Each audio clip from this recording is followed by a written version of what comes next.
Today we're going to learn how to make sandwich bread. This is a very basic recipe. It doesn't take a lot of effort or time, and you can even make it in a stand mixer if you like. Here are your ingredients, but don't worry, I will include a link below that will give you full nutrition information and more details, as always. You will need 3 1/3 cups of flour, which is 500 grams, and any flour will do. Just set it aside. We're going to get 1 1/4 cups of milk, which is 300 milliliters. To that, we're going to add in 2 teaspoons of yeast, which is 7 grams, and 2 tablespoons of sugar, which is 25 grams. I'm going to mix this briefly just to dissolve it, and then I'm going to set it aside. If your yeast is old, just let it set for about 5 to 10 minutes until you see bubbles. That'll save you a step of finding out your yeast isn't working anymore and you need to start over. This step is completely optional. You could just dump everything into one bowl and just start, but I like to dissolve it first. Add in 1 teaspoon of salt, which is 5 grams. And finally, 1/4 cup of oil, which is 60 milliliters. And if you like, you could substitute this with any kind of oil or even melted butter, as long as the melted butter ends up being 1/4 cup when you're done. Now let's put in that milk mixture, and we're going to stir this briefly with the back of a wooden spoon, a plastic spoon, your hands, until a shaggy dough forms, and then we're going to knead it briefly. I'll show you how to do that step in just a moment. It doesn't take long at all.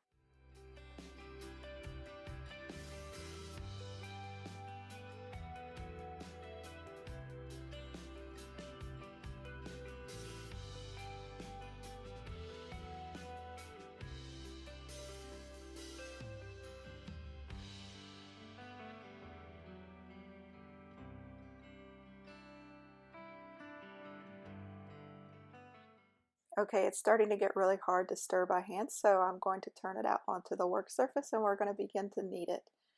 Again, if you would like, you could put this in a stand mixer and you would just mix it on the appropriate speed until it is soft and elastic and doesn't tear easily.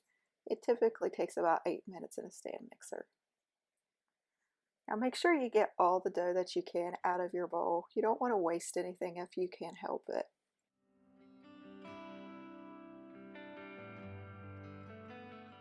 If you've never kneaded dough, you just fold it in half and then push it away from you.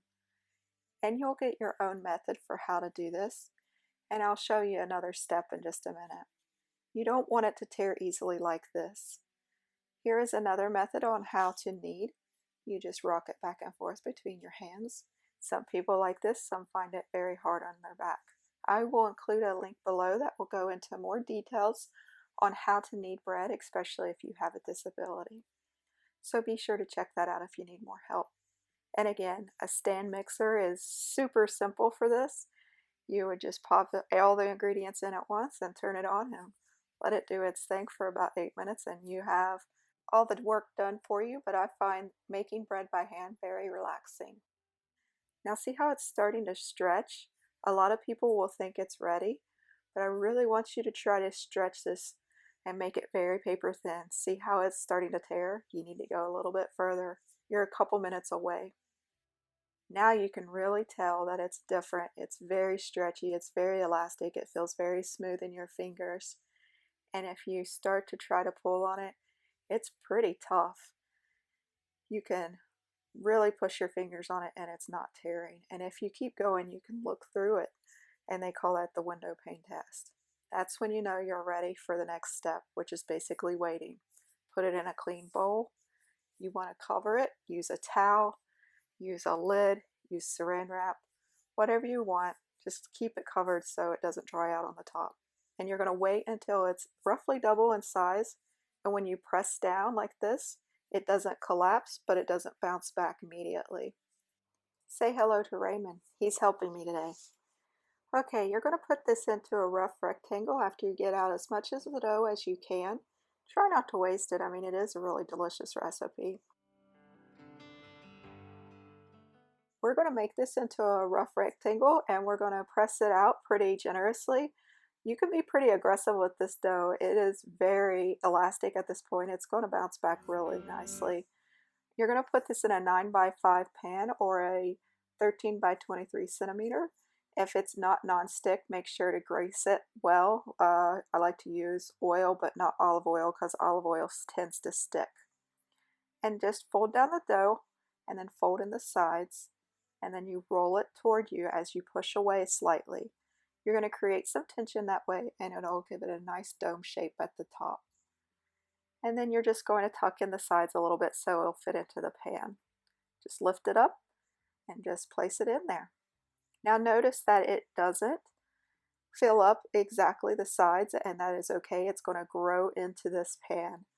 If you notice, I can put a finger width in between. That is perfectly fine.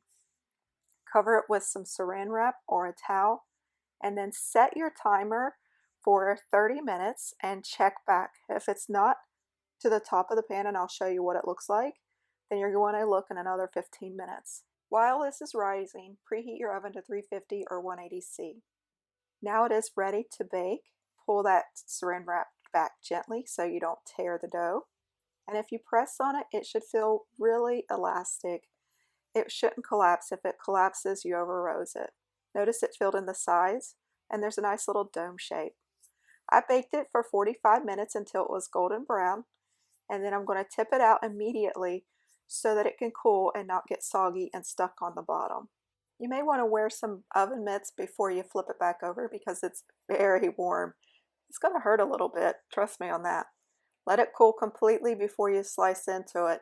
If you don't, it won't last as long, and it can be a little bit gummy when you cut into hot bread. But sometimes we totally ignore that advice and eat it warm.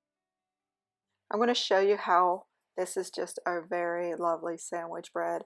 It's wonderful for toasting. It's amazing for grilled cheese sandwich. Holds up super well, and because of the sugar content, it will brown really nicely.